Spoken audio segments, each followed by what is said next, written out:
જો આપણે હર વખતે કોઈને કોઈ મહાન વ્યક્તિની જન્મ જયંતિ ઉજવતા હોઈએ ને, એમ આજે પણ એક જયંતિ છે. કોની હશે? કોને ખબર છે? હા, સરસ.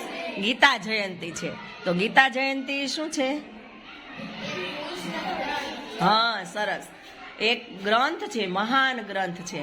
અને એ કોના સ્વમુખે બોલાયેલ છે? હા, શ્રી કૃષ્ણના સ્વમુખે બોલાયેલું છે. અને ક્યાં બોલાયેલ છે? સરસ, કુરુક્ષેત્રમાં. કોના કોના વચ્ચેનો સંવાદ છે? હા, શ્રી કૃષ્ણ અને અર્જુન વચ્ચેનો. ચાલો, તો ગીતાજીમાં શ્રીમદ ભગવદ ગીતા છે, એ ગીતાજીમાં કેટલા અધ્યાય છે? હા, સરસ, 18 અધ્યાય છે. અને એ બધા મળીને 18 અધ્યાય બધા મળીને કેટલા શ્લોક થતા હશે? કોને ખબર? સરસ, 700 શ્લોક. કેટલા? 700 શ્લોક. હવે એ 18 અધ્યાય ક્યાં નામથી ઓળખાય છે ને, એ હું તમને આજે સમજાવીશ. એટલે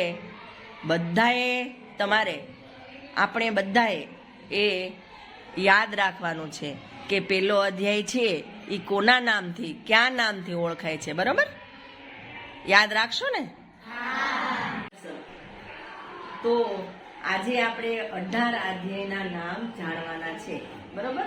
તો અધ્યાય 1 વિષાદ યોગો નામ, અધ્યાય 2 સાંખ્ય યોગો નામ, અધ્યાય 3 કર્મ યોગો નામ, અધ્યાય 4 જ્ઞાન કર્મ સંન્યાસ યોગો નામ, અધ્યાય 5 કર્મ સંન્યાસ યોગો નામ, અધ્યાય 6 આત્મ સંયમ યોગો નામ, અધ્યાય 7 જ્ઞાન વિજ્ઞાન યોગો નામ, અધ્યાય 8 અક્ષર બ્રહ્મ યોગો નામ, અધ્યાય 9 રાજ વિદ્યા રાજગુહ્ય યોગો નામ, અધ્યાય 10 વિભૂતિ યોગો નામ, અધ્યાય 11 વિશ્વરૂપ દર્શન યોગો નામ, અધ્યાય 12 ભક્તિ યોગો નામ, અધ્યાય ક્ષેત્ર ક્ષેત્રજ્ઞ વિભાગ યોગો નામ, અધ્યાય 14 ગુણત્રયા વિભાગ યોગો નામ,